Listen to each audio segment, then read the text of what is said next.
Hello, welcome back to the David Watson podcast. Today I spoke with Shannon, and Shannon has a podcast channel. She writes all about history, her local history, tales of Mississippi. It was brilliant. I hope you enjoy the episode. Hello, welcome to the David Watson podcast, and thank you for the little chat we've already had. How are you today? I'm well, thanks. And as I just quickly asked to make sure I pronounce it properly, we're going to start with Tom Bigby, and that is the. Did you say it's a river near where you are? It's a river, yeah. It's a kind of a major river on the eastern side of the Mississippi that goes into Alabama all the way down to the Gulf, to Mobile, and it's kind of an interesting name. It's a Choctaw word because this was part of the Choctaw Nation, and it means box maker, coffin maker. Coffin maker. Mm-hmm. Oh wow. Yeah. So Tom Bigby is yeah. So it's not the most pleasant of rivers then. Well, it's a muddy. I don't know. I grew up playing in it, skiing on it, swimming in it. So kayaking, canoeing, all water skiing, all the things we Southern kids do. Hunting, fishing, you name it. So is there any reason or any knowledge as to why it got its name? I'm probably a Choctaw legend. I'm not a Choctaw expert. I have a couple of friends who are more experts in that, who are from the Choctaw Nation. I have what I call my almost cousin. She almost married my cousin, but we kept her. And she has written children's books about the Choctaw language and about Choctaw legends. And I have another couple of friends who work at the university who are of Choctaw descent. And they've done a lot of research and writing on it, but it's not my area of expertise. Yeah. Although I look at a lot of how the white settlements and all occurred and how they ran the Choctaw out of the land during the treaty. Oh, right, okay. Because it's a fascinating history. So what is it how did the whole Tom Bigby Tales start? Where did it start? Well, it started out because I was angry at someone or an organization. It's not really. It did end up being a person who was wasting monies, and so it started out I was going to do a podcast about fraud, waste, and abuse, grift and graft. Yeah. Because I saw a lot of it when I had been away from my home for 40 years. This is my hometown, and I had moved away and had adventures and lived my life and all that. And then during the middle of COVID, I came home because I had super senior parents. And so, as so many of us did, we were like, ugh, who's going to take care of, Yeah. I didn't have any siblings close by. So I'm not that compassionate, so don't give me a badge. But we decided that, if we're going to do this, now's the time. So we moved back home and brought my poor English husband here, who went, oh my God, what did you do to me? And then he immediately realized, we have firearms and fishing and all kinds of stuff. And he went, oh, well, maybe it's not so bad here, even though it's so hot, or as he calls it, bloody stinking hot. Yeah. But, so I moved back. And then I started I started looking around, and we had wonderful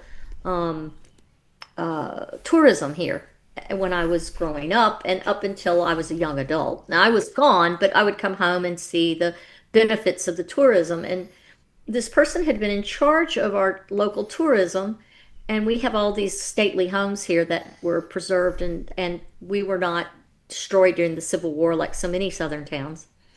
And so to see that happen, I was very angry, and so I started doing some digging and doing public records requests and finding all kinds of horrible misuse of the monies, and how this board had just let her have carte blanche. I got records of things like credit cards and things like that, which you can do for public records, and because it's our state, it's our money, it's local money and state money. And so anyways, so I wrote about, I don't know, maybe 50 episodes. And then somebody started paying attention, and she gets fired. They let her retire, but essentially they told her, "We're not renewing your contract. You better go do something else." So I felt like I'd gotten what I needed out of it, and I was already shifting because I was already doing a 1 minute on YouTube every morning walk in our one of our cemeteries, and I would take a notebook, and I'd go in there and I'd write about, just a notebook, and then I'd go and do a research about a person, and so I started doing it alphabetically, and then my 1 minute shorts on YouTube started going bonkers, and then I did a couple of longer pieces, and then I just started telling the stories, and it's just, I mean, literally have file boxes full of my stories now, and like notebook after notebook. I mean, my study is quite appalling, but because I started writing longhand, Yeah. and right now that's been a blessing to me because I'm in a cast. Yeah. So I'm ambidextrous. I can still write right-handed. And then I started because I had been using all those tools, Descript and some others for doing transcriptions. I'd already trained it. And so now I'm still creating content, and I've also branched out. So I have a podcast. I have a fairly well feted YouTube channel of the history of the people and places here in Columbus and surrounding areas, Lowndes County, where I live. And I've done some interviews with people, and I've done some various things. And now I've also started a Substack. And that's where I now put my frustrations with local governance and people misspending money. And so I can use Tom Bigby Tales for nothing other than history. And I'm kind of liking that I've divided who I am. Yeah. And it's, I mean, I've reached a lot of people, and a lot of people didn't, like, locally people are going, "Oh my gosh, we sit down at the dinner table and we talk about, we didn't know that these people had even lived here at XYZ time." Like, one of the guys I wrote about is a guy who was the designer of the B-52 bomber, and he worked closely to get it through into production, and then of course it goes into work, and by the Vietnam War, it's the workhorse, and there have been sequential models that are still out there. Yeah. This jet's older than we are, and or its idea. And so those airframes are still out there and still flying. And this guy, I knew him as the guy we used to go over to his house. Mr. Pete and and his wife, Miss Joanne, we would go over there. Mr. and Miss Warden, we'd go over there and go fishing and hang out at their farm. And Mr. Pete would let me sit in his lap while he drove the tractor. Yeah. I mean, who knew? Yeah. It's like a woman that I know real well here in town. I didn't know her father was a POW and had flown one of the missions over Dresden, and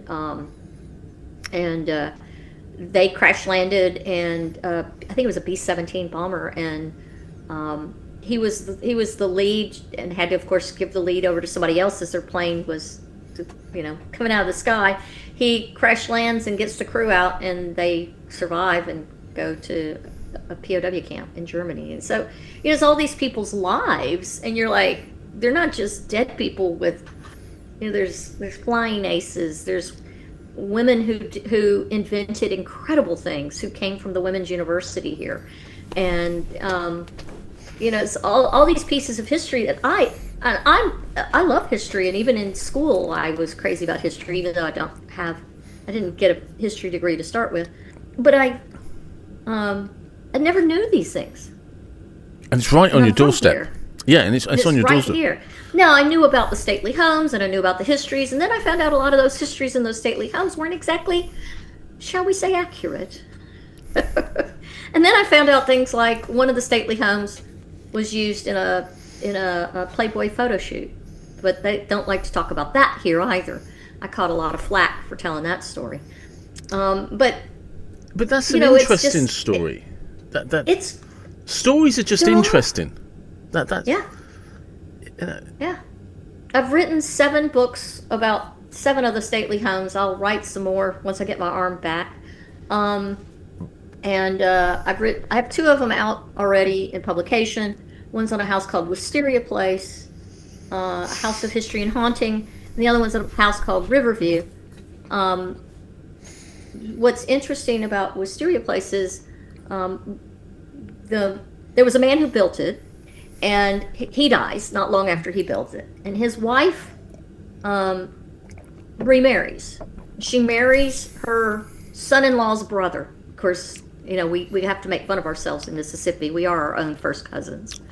And but the guy is he's a world chess champion. He was the president of the American Chess Association. He was an amazing. He owned a newspaper. He was I believe, the Attorney General of the state of Alabama. I mean, he did all these things, and you're like going, all we know is he was the son-in-law's brother. And like, as I started digging into this man, I found out that he wrote the first version of poetry about the Charge of the Light Brigade before Bloody Tennyson. Hell. And his name's Alexander Meek. And Meek wrote it as kind of a joke, like, he was sitting around with some other absolutely mental people, but they were, big on pretending they were, big thinkers. And so he said, oh, well, he challenged his co-owner of his newspaper. He says, I can write an epic poem. If I wanted to, I could sit down and do it. So they have a bet, so he does. So he writes this piece called Balaclava. Balaclava's quite long. And it becomes a favorite of Queen Victoria's. And she tells Tennyson about it, and he's pissed. So we know the rest of that story. So so Columbus, Mississippi. Who knew? Who knew that this was a site of such... I mean, there were very wealthy people here, and it's clear because of the cotton and, the plantation industry. But they were also incredibly well educated, and they educated their children. And it's fascinating with some of the people who've come out of here. In both there's an African American gentleman here who was a member of the Tuskegee Airmen. His name was Alva Temple. Now, I knew Mr. Temple. He ran the radiator shop that my dad used to take our Buick to. I knew him as a man who always wore creased khakis and a long-sleeve khaki shirt, and he always had an oil rag in his back pocket because he'd always check your radiator cap and whatever. I didn't know that he had won the first post-World War II, essentially the Top Gun for what was the Army Air Corps at that time. Bloody hell. So there were 5 former Tuskegee Airmen who were brought in. They compete. I think it was 6 of them actually, but they compete and they win. And I've got photographs from the paper, and the trophy is yay tall. It came up, and because they won like every test but one. They came in second in one of them. That they parked the trophy disappears. And it sat in a closet at Wright-Patterson Air Force Base for like 50 years. That's crazy. It suddenly is rediscovered. I'm sure Trump's hidden it again, but it's rediscovered. But for years, the record books have said they don't know who those pilots were. But there are newspaper articles that name them and have their photographs on the stage the day they were awarded it, with, I think, Hap Arnold is the general. So some commander is standing there who's significant, and it is well documented. But yet the Air Force in that forever decided they were lazy or didn't want to admit that the first winners of this massive trophy was this group, and Alva Temple was was the lead pilot. And he was from here. But like you say, it's so common when you hear stories about these people that once their military career is over, they just crumble. Yeah, and then they just drop back into normal life and never talk about it. never talk about what they achieved, what they had to Hmm. overcome. They just, like I say, they just had his creased khaki trousers and shirt and oil Hmm. rag in his back pocket and just got on with everyday life again. Yep. It just, but it, I look at the women that came from this town. We have a women's college here. Have you ever used Neosporin on a cut or a wound? Triple acting antibiotic salve, like a cream on your, Okay. you get a little cut. Okay, you have to put the little cream on. The person who invented that was two women. One of them graduated from the women's college here in, I don't know, the 20s. Yeah. And then she went on to Columbia University, which was unusual for a woman to do. But she taught school for a while. She taught science classes, I think, or science and math. She goes up to Columbia University, and she works on this project. The person who pretty much developed what's called the food pyramid in our country, and truly found out how to create vitamin D fortified evaporated milk, the Yep. tin milk that we grew up with. She graduated from the women's college here. And the state would like to close that college because, they don't want to fund it, but whatever. It's so Um, that's bizarre. but they're just buried right out here. Um, so we have these two women who attended university who attended it's a university now. It was a college then. It was called the Industrial Institute and College for Women. And then it became Mississippi State College for Women, and now it's Mississippi University for Women and a few good men. It is co-ed, but it's still called Mississippi University for Women. And there were two women who were professors there in the early founding years of the school. And during the women's gin up to trying to get the right to vote, they were suffragettes. And so they were fired for being suffragettes. And so, which I find interesting because they were openly a couple. So they moved to New York and hold salons and have very famous people in their salons up there. And they moved to New York. But they got fired not for their not for their sexual orientation, which one would have thought at that time in the early 1900s. No, no one cared. What they cared about was the fact that they were suffragettes, and that was against the university's policies. Yeah, it's a strange time.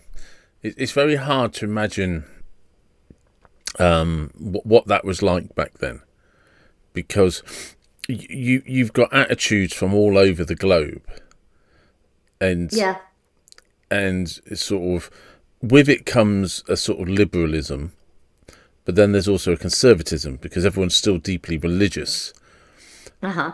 And it's when you look at some of the history of laws in America and the state laws and stuff like that, it's an amalgamation of so many backgrounds. Like prohibition is a big one. Like how they managed to come up with the idea that prohibition was a good idea. You Well, know. we were dry even long after Prohibition ended. Prohibition didn't end in Mississippi. I mean, we still had the Sunday laws and all, but we had dry counties well into the 1970s. Wow. Um, yeah, so there's still counties where you can't buy cold beer. You have to go, if you want Seriously. cold beer, you have to go, yeah, you have, so or you have to buy it. Yeah. And it goes back to a lot of religious Yeah. Yeah. Of course. Yeah. Yeah. entities. And But that led to a whole different industry, which is called the Dixie Mafia. And I've been writing quite a bit about the Dixie Mafia. And matter of fact, one of the guys of the Dixie Mafia is buried here. His name was Alfred Wright. And then they figured out his common law wife, who poisoned him. So they had to exhume the body. And so, anyways, I wrote a whole series called Sin City, which is about the Dixie Mafia and their things that they did here in Columbus. And I'm working on a book about them. Waiting for some FBI files to so, continue working on that. so But who or what were the Dixie Mafia? Aha. So it was, they weren't really a true mafia. Matter of fact, Al Capone used to come down here and holiday on his way down to Florida. He had a home in Florida. So he would stop here and visit his good friend Alfred Wright and go hunting and fishing. Alfred would set him up with people who were into that. Alfred was not. Matter of fact, I used to babysit for Alfred's grandchildren. So he would send his man to pick me up from school with plates of cucumber sandwiches and iced tea in glass jugs. But and then we'd go pick up his grandchildren. But Alfred was a character. He wore seersucker suits. He wore he was always dressed very nice and very natty, and he always wore a hat, usually like a boater or something. So depending on the time of year, I just remember him mostly for his seersucker suits and his bolo ties, and he or his little string ties. He kind of looked like Colonel Sanders. He wasn't very tall. He was about 5'9", 5'10". He was just grandfatherly to me. He was literally running all of the bootlegging, gambling, and a lot of the prostitution in this area in Lowndes County, Clay, and probably part of Octibaha County, all the way down to Noxubee County. And then that would go north, and then there'd be other groups, but they were bringing down unlicensed liquor from Canada. And there's a highway called Highway 45, and it goes all the way down through Chicago, all the way down here into Mississippi. And so it would come into what's across the state line up at it's called the state line, and there was a whole different set of mobsters up there, but they were all loosely interrelated. So they weren't like it wasn't like it was a family. It's not like the Yeah. Don or anything like that. As a matter of fact, when Al Capone was such good friends with Alfred, he went back north and he wanted to create a liaison with the groups in the South, because there was a group down on the coast and there was a group on the state line. There was us. There were some down in Meridian, and the other mafia members were like, no, no, no, no, no, no, no. You don't want to do that. They have no loyalty. It's like there's no loyalty amongst them. They'll shoot each other. They'll kill each other, and they did. Um, and so, they decided that they would just be allies. They Yeah. wouldn't join forces because they were scared of the men in the Dixie Mafia, and they were just. But they even had they had an honorable code and all that, but they ran high stakes gambling circles around here. They had, like, we used to go out to the bootlegger and pick up alcohol. I mean, my dad would take us, my sister and I. He'd throw a big old quilt on the back seat and put us in our ballet clothes and say, "Okay, we're gonna on the way to ballet today. We're gonna stop at across the river." So we'd go across the bridge. He'd pull into a barn. We'd get out. They'd throw the alcohol either in the trunk or under the seat, because there was an old Buick and the seat popped down. Daddy would put the quilt back down, put us back in, and off we'd drive out the back door of the barn, and off we'd go to dance class. Yeah, but that's it. I think that was a special time. And one of the things, I say this a lot on the podcast, which is where I can be slightly envious of Americans, because you have what I always describe it as a tangible history, because you can tell a story about that from Prohibition times. And yeah, it's an integral part of your history. And before we started, we were talking about I'm from Stonehenge. I live right near Stonehenge, and because you've travelled around Europe and England and everything like that, all over. Our history is so old, we don't know anybody connected to it. Whereas you actually met, one of the heads of the Dixie Mafia, who, hung out with Al Capone, and your dad went to bootlegging. But in Europe and the UK, although we have this really rich old history, it's not connected to anyone anymore. Nobody alive knows anybody that did that. Well, you have a point. Although I think y'all have some modern history. I mean, I know you're quickly losing, like, the Blitzkrieg era survivors. Yeah. That they're pretty much. But your ancient history, Yeah, But we're here kind of, we're attached. It's really interesting. We like to attach ourselves back to Europe, though. Like Of I go, course. oh, well, my people came here in 1600 and they founded, blah, blah, blah in Middlesex, New Jersey, and they came from Liverpool and da da da da da. We can all, most of us. Yeah. And it's funny. It's like it's pedigree, Oh yeah. but we didn't, but then, like I said, I dig into it, and half the time it's not true. I love going into things and going, yeah, that didn't actually happen. Yeah. Like, there's a story of a house, a giant stately home here, that they like to tell. This young woman, well, this woman, when she was quite old, she's in her 90s, she came back to visit, and she told the story of the house being turned by oxen because they didn't want the front facing the river anymore. They wanted the front facing the road. That didn't happen. They would have had to have pulled up chimneys and all kinds of stuff to do that, right? And footing and piers and all that. It was a fanciful story. What they did was they just added another front door and wrapped the porch further, or it Yeah. just went around three sides. I mean, but the lore was there, and I go back to the newspapers and I go, yeah, if that had happened, trust me, it would have been front page news. Yeah. Of course. Yeah. But it's And nice. they were important people in the town too. They were cotton brokers, so it would have made the social pages. It would have been an event. Yeah. Yeah. But this is the embellishment of Chinese whispers over the years. Yeah, like I said, to me it's fascinating. I'm not gonna go out to disprove. I just go, well, what's the real story? What Yeah. really happened? And what can we prove? And what's the supposition? Yeah. What's the So what made you start the YouTube channel?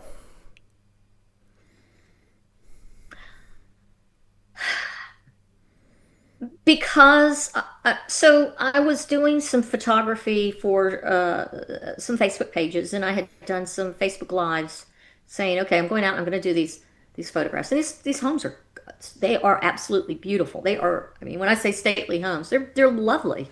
They're townhomes for very wealthy plantation owners. And so some of them are exquisite, and some of them are a little bit plainer, but they're still absolutely, to me, they were exquisite pieces of architecture.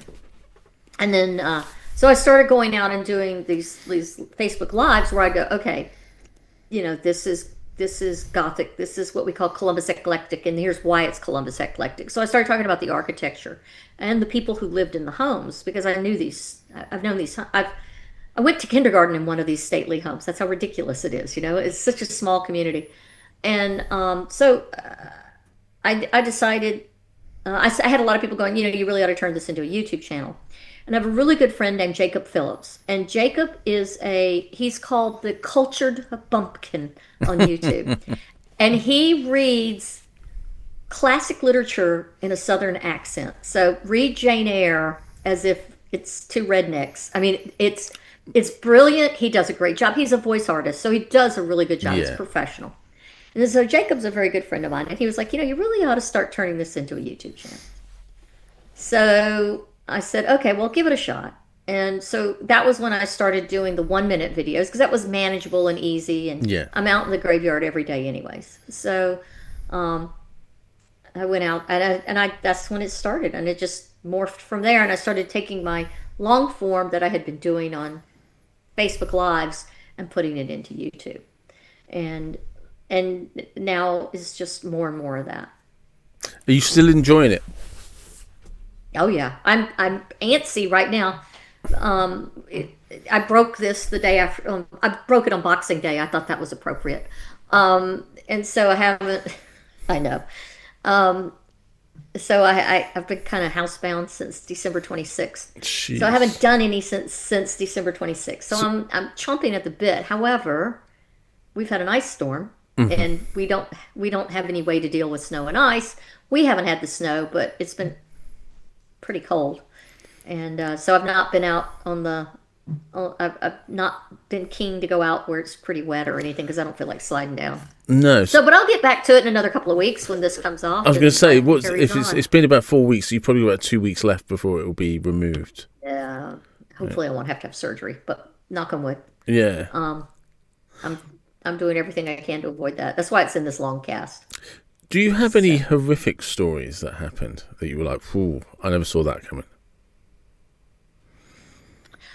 there's a guy here who's buried, who was, he was in Canada. He was a businessman. He'd gone to the Klondike, made his fortune as a broker on the. He figured out digging the gold wasn't the way to make money.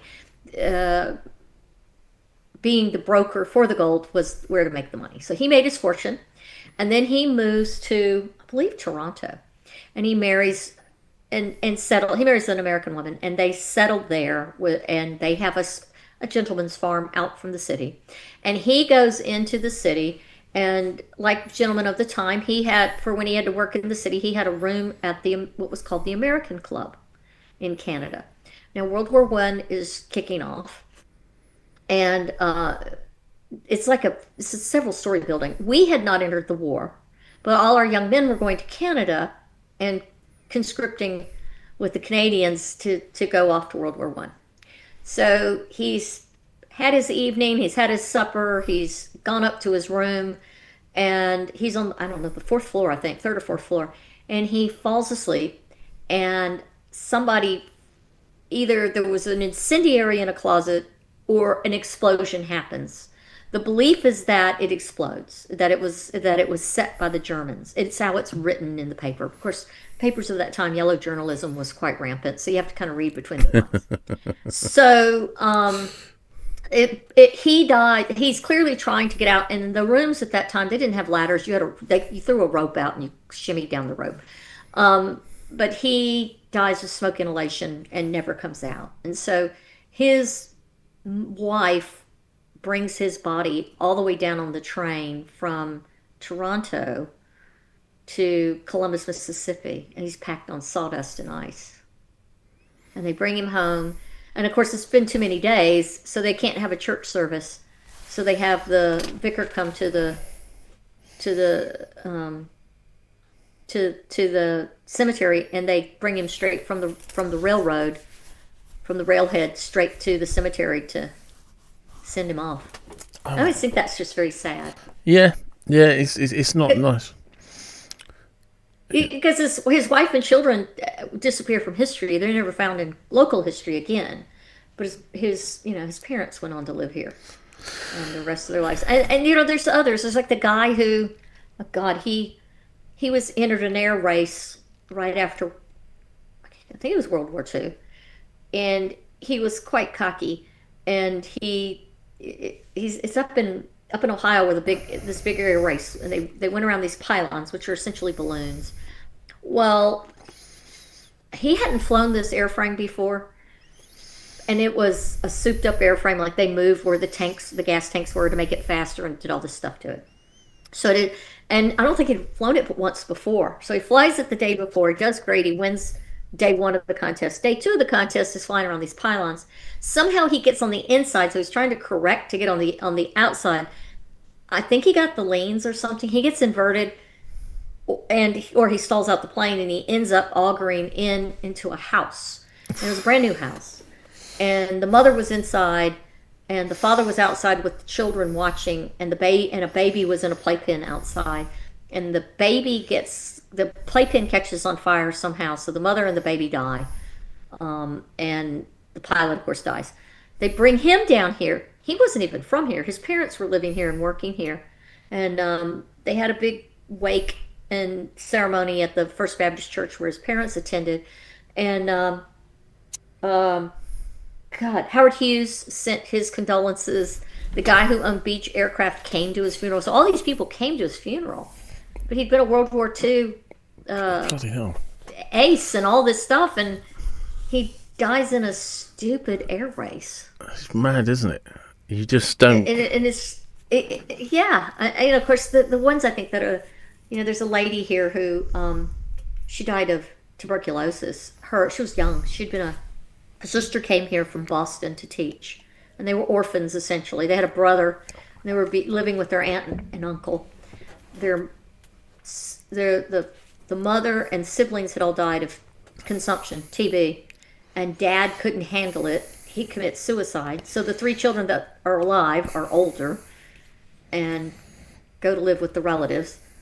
The son ends up going to college, blah blah blah. The girls are educated too, so they come south to teach at this what becomes the women's college later. This is pre-Civil War, and during the Civil War, or right before, the one of the sisters, uh, she falls to consumption. She dies, and some community members, the Tops family, donate a plot for her. She's they're just teachers. They're poor women with no family around here. So they donate the plot and the headstone. Oh, bless him. She's buried here. And then the town turns against the other sister during the Civil War because they're Yankees, they're from Boston, so they must be spies, blah blah blah. So she gets fired from her job at the seminary, the women's college. She goes to work at this plantation for this very wealthy man named Colonel Young at Waverly Plantation to to educate his children. And then they realize if she's going to get out, she needs to do it now. Yeah. And so she goes across the state in a wagon with two men who work for who work for the plantation, two enslaved men, and they take her across the state. She has adventures. She gets on a Yankee ship. She flags down a Yankee ship, and then they take her up to Memphis and then further north. And she gets out of the blockade and moves. Her brother by then I think is in Chicago or something, and they move there. And to our knowledge, her name's Caroline Seabury, and she has a journal, and it's up at I think it's in the University of Wisconsin, and she never comes back. We never hear from her again, and she never comes back. And her sister's buried here by herself. I always just find this, Yeah, I know it's once you're dead, but it's just we're so family connected in the South. Yeah. That we would we'd go dig up Grandma and move her if we needed to. So what is your history then? So you were, did you know your grandparents then? Oh God, yes. So I am a fifth/seventh generation Mississippian, depending on which side of my family. So my people were here. I know it doesn't sound that old by your standards, but they've been in Mississippi since pretty much the beginning of it as a state and before.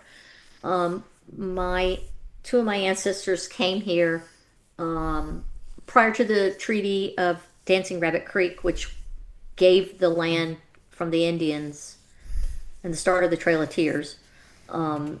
My people were signatories on the treaty. Mm-hmm. They signed it, and they settled They settled Mississippi, and they came out of Virginia. So we know where they came from, and we know how they got here, and I know all their names.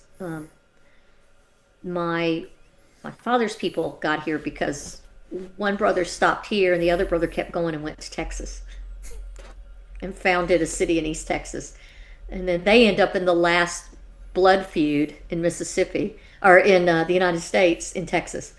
So, you've heard of the Hatfield and the McCoys. Well, there was one after that, and it's called the Brooks Border Wars. Oh, Or the hell. Wall, yeah, or the Walls Wars, yeah. So those are my people. They're a bit militant. Yeah. So, so, so what did your grandparents do then?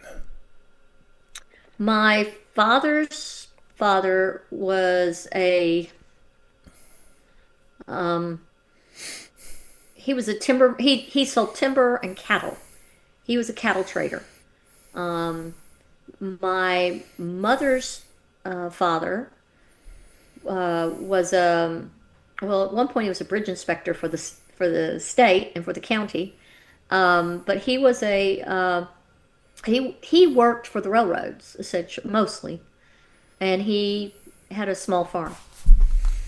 Oh, right. So both my grandparents had farms. So, and then the Great Depression kind of changed a lot of that, and then the boll weevils and the Dust Bowl years and all of that. So Yeah.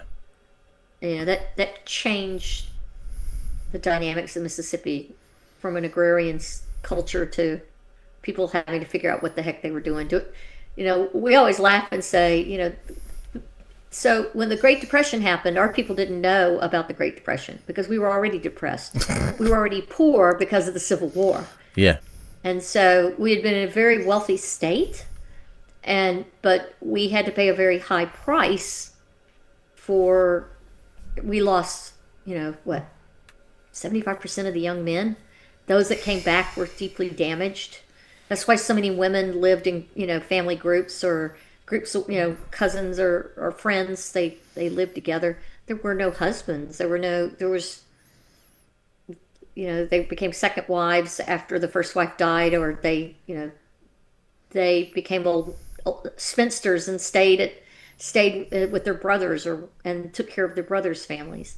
It was a pretty dark and dismal time here for most people. There was the generational wealth disappeared for the most part. And like you see, And so until through the depression, they were still poor. and with the heavy toll of men lost from the Civil War, you don't have the people to rebuild the infrastructure, the skill set either. Correct. Correct. Yeah, because they were soldiers second. They would have been farmers, engineers, blacksmiths, and all of that first.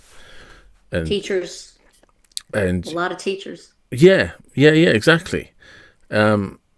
And you've effectively lost sort of 75% of the working knowledge of how to build how to build and maintain a community. Yeah, I think it's very interesting.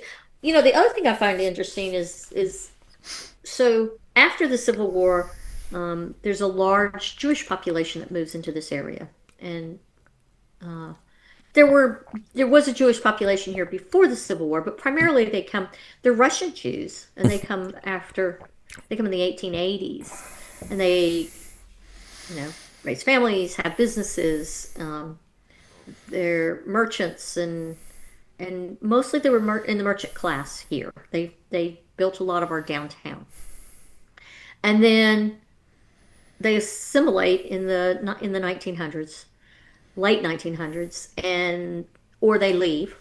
Um, and so we have these influxes of new people, um, but not a lot. We there's the railroad brought in a lot of people. yeah, So we had railroad out in the prairie across the river, but we didn't want railroad in town. And I still am mad that they brought it in town because at 4 a.m. the whistle goes. And if you're trying to get across town, we have no bridges over our railroad tracks. There's surface roads, and you got to, you may be 15 minutes, you may be 30 minutes waiting for the train oh, to move about and, back up, go forward, do all the silly things. But it's hearing the whistles go through at 2 a.m. and 4 a.m. And 6. Um, but it did, once they brought the railroad and built in town and built the depot and all of that, that changed and brought new jobs and prosperity to town, to black and white community. yeah. So because it brought in industrial type jobs. So just while we get close to finishing up, where can people find you? You can find me on YouTube at Tom Bigby Tales, and that's Tales as in a story, Tales. You can also find me on any place you listen to podcasting. It's a mixed bag on my podcast, so you can. I'm a little behind right now because I can't do production right now, Yeah. but typing is one-handed. You can also, if you want to read my boring articles about grift and graft and about how people locally are misspending our money, you can also find me on Submittable under my name, Shannon Evans. And but you have a website at all? Yes, I do. It's tombigbytales.com. Perfect. And my last question, which is going to be great for you, because I want you to imagine you have a time machine. And the time machine could be any car of your choice. What would the car be? Where would you go? And what would be on the radio? Pace Arrow. Nice. Wouldn't have a radio. That's probably. Have to have a nice long bonnet on the front with it'd probably be green. It'd be the classic colors of the car, or a nice coppery, color. And I'd probably I'd probably be driving through the Ardennes. Nice. One of my favorite drives in the whole world. And just my very last question, if somebody's going to visit your hometown, what do you want them to check out? I'd like them to see the stately homes. It's a beautiful town. I'd like them to see our college, Mississippi University for Women. It's a beautiful campus.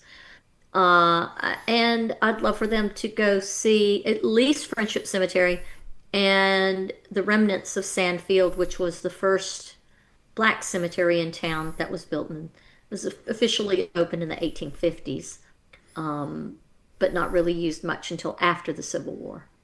And I think those are important pieces. And I hope they'd come see me and we could sit down, have a cup of coffee, and you can hear about where you're from. That's lovely. Shannon, thank you very much for your time. I thoroughly enjoyed it. Thank you so much. I've enjoyed this. And that was Shannon. And I still carried on talking to her afterwards. And I'm hoping to be able to connect with Shannon and have a chat with her on her podcast. And please do check out the website. Please do check out her YouTube channel. And as always, everybody that supports me, thank you very much. I do appreciate it. And wherever you're from, whatever you believe, please do take care and be blessed. Thank you.